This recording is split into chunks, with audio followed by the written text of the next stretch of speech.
But I want to clarify something real quick to my colleagues across the aisle. What you're seeing with this discussion does not mean that we are dysfunctional. And in no way, shape, or form will a Democrat ever hold the gavel to a Republican-controlled House.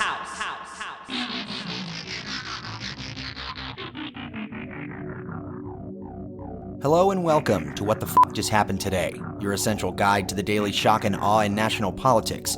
I'm Joe Amditis. Let's get to it. It's Thursday, January 5th, 2023. Welcome to day 716.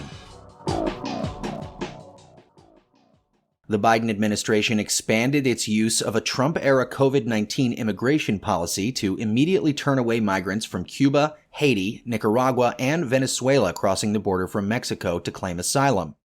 As part of the new immigration rules, the Biden administration will allow up to 30,000 migrants from Cuba, Haiti, Nicaragua, and Venezuela to legally apply for entry each month, as long as a U.S. sponsor applies for them first. Biden said, quote, "The failure to pass and fund this comprehensive plan has increased the challenges that we're seeing at the southwest border. The Republicans haven't been serious about this at all," end quote. Last month, the Supreme Court allowed Title 42 to remain in effect while a legal challenge by 19 Republican state attorneys general played out. In November, a federal judge ruled that Title 42 was unlawful and scheduled the policy to expire on December 21st. Meanwhile, the Federal Trade Commission proposed banning non-compete clauses in employment contracts, which limit workers from switching jobs or starting competing businesses. Under the proposed rule, it would be illegal for companies to enter into or enforce non-compete contracts with employees or independent contractors. The rule would also require companies to rescind existing non-compete clauses and inform workers that they are now void. Some 30 million people, roughly 1 in 5 U.S. workers, are bound by non-compete restrictions. If enacted, the FTC estimates that this would raise wages by $300 billion per year. The FTC chair, Lina Khan, said, quote, "The freedom to change jobs is core to economic liberty and to a competitive, thriving economy. Non-competes block workers from freely switching jobs, depriving them of higher wages and better working conditions, and depriving businesses of a talent pool that they need to build and expand," end quote. Back in D.C., Kevin McCarthy lost his 7th, 8th, 9th, and 10th bids for House Speaker.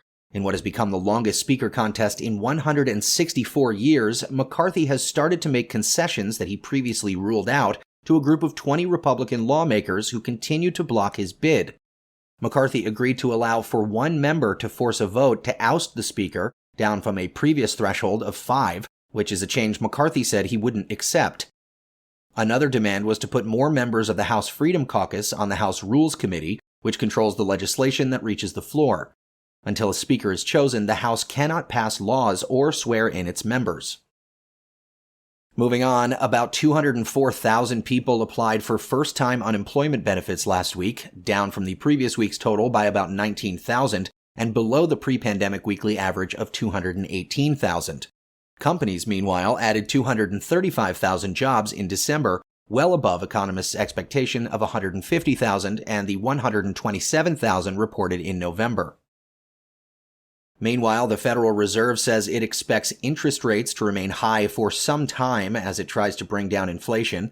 Officials warned of, quote, "an unwarranted easing in financial conditions, especially if driven by a misperception by the public of the committee's reaction function, would complicate the committee's effort to restore price stability," end quote, meaning that market rallies threaten to hinder their ability to bring inflation down to the 2% target.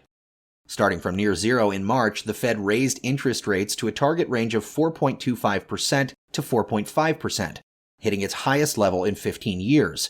Officials project that rates will continue to rise to a level above 5% in 2023 and hold there until sometime in 2024. No officials said they expect to cut rates in 2023. And finally, the United States and Germany will send Ukraine armored combat vehicles and an additional Patriot air defense system. The U.S. is sending about 50 Bradley fighting vehicles, a tracked armored combat vehicle which carries a turret-mounted machine gun, and a second missile defense system. Germany will provide 40 of its Marder infantry fighting vehicles. That's all for now. You can find the links and sources for all of these stories on the main website, And as always, visit whatthefuckjusthappenedtoday.com for the latest news and headlines. Until next time, I'm Joe Anditas.